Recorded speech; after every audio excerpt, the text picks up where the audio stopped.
Pensions are great. It's guaranteed income for life. It has no stock market risk, but they're fully taxable.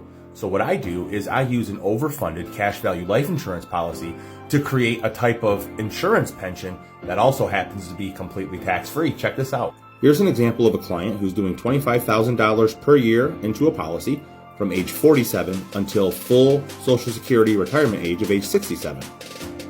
And as you see, we're going to be tracking the Fidelity multi-factor yield. That's going to be 40% of his allocation. And then we're going to be using the other 60% to track the S&P 500 using different index crediting strategies. I'm going to show you the 20-year average performance on these indexes right here. I'm going to scroll down and show them to you. They're 6.4, 6.2, 7.3, 5.8, 6.1. But I'm going to be conservative, and I'm going to use just a 5.75% interest rate on this projection. The client is funding the policy from age 47 for a 20-year period until age 67. At that point, we're going to turn off the funding because now he's retired and he's taking Social Security, and we're going to turn on the income. And as you can see, he put $25,000 into this plan per year, and then upon retirement, he's able to take out $80,000 per year tax-free for the rest of his life. He could literally take out $80,000 a year until age 120 if he lived that long. Let's say that he only lived a 20-year retirement period and he died at age 87. Let's look at his totals. During his working year, he saved $500,000 of his own money.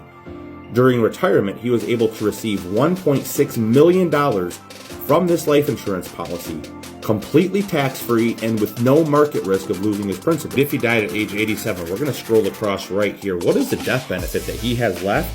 If he died at age 87, he'd be leaving $462,708 to his family. And as an added benefit, this money's not locked up until retirement age of age 59 and a half. Let's look at year 5 of the policy. He has $115,000 of accessible equity. Let's say that he wanted to borrow $100,000 against his policy and use that as a down payment on a rental property.